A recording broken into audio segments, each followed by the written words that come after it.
Hello and welcome back to our channel. आज हम करेंगे 4.4 एक्सरसाइज का सेकंड क्वेश्चन।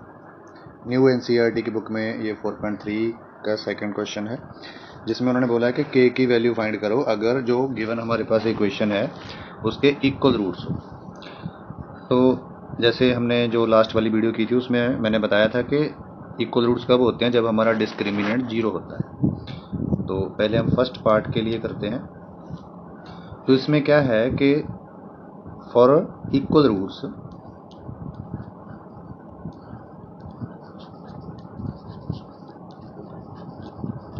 हमारे पास क्या होता है, d इज इक्वल टू होता है 0। तो मीन्स इसके लिए हम d की वैल्यू क्या है वो 0 पुट करेंगे। तो यहाँ पे d का जो फार्मूला है वो क्या होता है, बी स्क्वायर माइनस 4ac। तो means B square minus 4ac को हमने इक्वल टू 0 रखना है।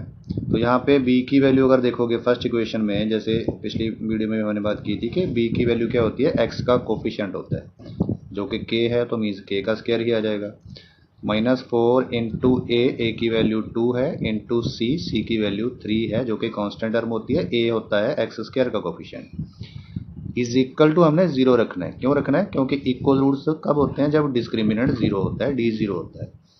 तो जहाँ पे के स्क्वायर माइनस इनको जब मल्टीप्लाई करोगे आप तो 4 2 जार 8, 8 को 3 से करोगे तो 24 आ गया, इज इक्वल टू आ गया 0। तो यहाँ से जा तो आप इसको ए स्क्वायर माइनस बी स्क्वायर वाली आइडेंटिटी की तरह भी बना सकते हो, इसको √24 लिख सकते हो, √24 का स्क्वायर लिख सकते हो। इसको तो इसको अगर हम ऐसे लिख सकते हैं, √24 का स्क्वायर।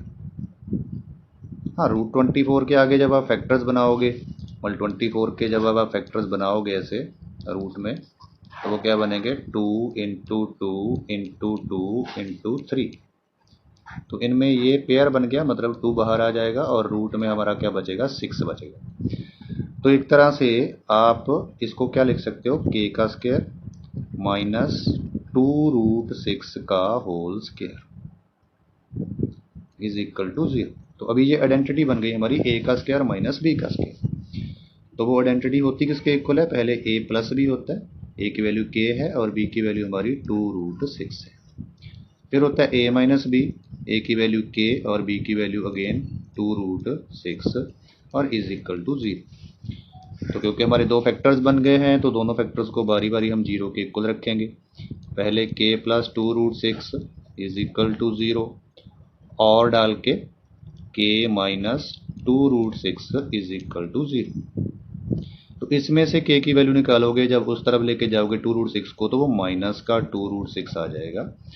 और इसमें से k इज इक्वल टू, ये जब दूसरी तरफ लेके जाओगे तो प्लस का 2√6 आ जाएगा। ये आइडेंटिटी मैंने इसीलिए अप्लाई की है, वैसे तो हम सीधा भी कर सकते थे। यहाँ पे क्या कर सकते थे आप, के स्क्वायर 24 को दूसरी तरफ ले जाते, बाद में यहाँ से जब स्क्वायर हटाते तो इस तरफ हमारा आ जाता रूट। पर इसमें प्रॉब्लम क्या होती है कि बहुत सारे बच्चे इसका जब रूट निकालते हैं, मतलब बाहर वो ऐसे करते हैं इसकी फैक्टराइजेशन वगैरह करके, तो यहाँ पे प्लस माइनस का साइन जो दोनों आने होते हैं वो नहीं लिखते। हालांकि आने दोनों होते हैं पर वो ओनली पॉजिटिव वाली वैल्यू लिख देते हैं, तो ये नेगेटिव वाली वैल्यू उनकी मिस हो जाती है। इसीलिए मैंने ये वाली आइडेंटिटी ज़्यादा रिकमेंड करता हूँ कि ये आइडेंटिटी अगर आप अप्लाई कर दो तो मीन्स इसको दूसरी तरफ ना लेके जाओ। अगर आप लेके जाओगे उस तरफ तो ये ध्यान में रखना है कि ये दोनों साइन आएंगे। कर आप इस मेथड से भी सकते थे, ये हालांकि ये ज़्यादा इजी मेथड भी है अगर आप करोगे तो, पर इसमें ये ध्यान में ज़रूर रखना है कि आप जब वो रूट में से बाहर कुछ भी कोई भी वैल्यू आती है, अगर रूट में से बाहर आता है तब भी, अगर नहीं भी आता तब भी, आपने बाहर प्लस एंड माइनस के दोनों साइंस लगाने हैं। ये ध्यान में रखना है, अच्छी तरह से ध्यान में रखना है ये, क्योंकि ये बहुत सारे मिस्टेक करते हैं बच्चे। तो अभी हम इसका करेंगे सेकंड पार्ट। सेकंड पार्ट में हमारे पास क्या है, के एक्स है और ब्रैकेट में एक्स माइनस 2 है। तो पहले के एक्स है और ब्रैकेट में हमारे पास x माइनस 2 है, फिर प्लस में 6 है, इज इक्वल टू 0। ये हमारे पास इसका सेकेंड पार्ट है। तो इसमें हमने करना वही है, k की वैल्यू निकालनी है। किसके लिए निकालनी है, कि उसके जो हैं वो इक्वल रूट्स है। तो सबसे पहले तो हमें ये ब्रैकेट ओपन करनी पड़ेगी। के एक्स को x से करोगे तो के एक्स स्क्वायर -2 से करोगे तो -2kx और प्लस का 6 as it is equal to 0। अभी इसमें से अगर आप a की वैल्यू देखोगे वो एक्स स्क्वायर का कोफिशिएंट होता है जो कि k आ गया। b की वैल्यू को देखोगे तो वो x का कोफिशिएंट होता है जो कि -2k आ गया, और c की वैल्यू देखोगे तो वो 6 है। अगेन वही फॉर इक्वल रूट्स, वो लाइन जब पिछली बार हमने लिखी थी वो यहाँ पे भी आपने लिख देनी है, और उसके लिए क्या लिखना है, d is equal to 0। For equal roots we have d is equal to 0 means means b का होल स्क्वायर, b का होल स्क्वायर मीन्स -2k का होल स्क्वायर -4 इंटू ए हमारा k है इंटू c जो कि 6 है इज इक्वल टू 0। -2k का square करोगे तो वो 4k स्क्वायर आ जाएगा। इनको जब आप मल्टीप्लाई करोगे तो वो -24k आ जाएगा इज इक्वल टू में 0। अभी इसमें भी कई क्या गड़बड़ करते हैं कि दूसरी तरफ ले जाते हैं, हालांकि इसमें करना क्या चाहिए, हमें कॉमन निकालना चाहिए। तो 4k आप कॉमन जब निकालोगे तो यहाँ से हमारे पास क्या बच गया, k बच गया, और इसमें से क्या बचेगा, 6 बचेगा इज इक्वल टू 0। तो अभी हमारे दो फैक्टर्स बन गए, एक 4k बना, एक बना k-6। तो एक बार हम 4k को 0 के को रखेंगे और एक बार हम k-6 को इज इक्वल टू 0 रखेंगे। तो यहाँ से k की वैल्यू आप निकालोगे तो वो 0 के अपॉन में 4, इसमें से निकालोगे तो k इज इक्वल टू ये 6 उस तरफ जाके पॉजिटिव हो जाएगा। मीन्स एक तरह से हमारे पास जो k की वैल्यूज़ हैं वो दो आई, एक तो ये 0/4 मीन्स 0 आ गई और दूसरी आ गई 6।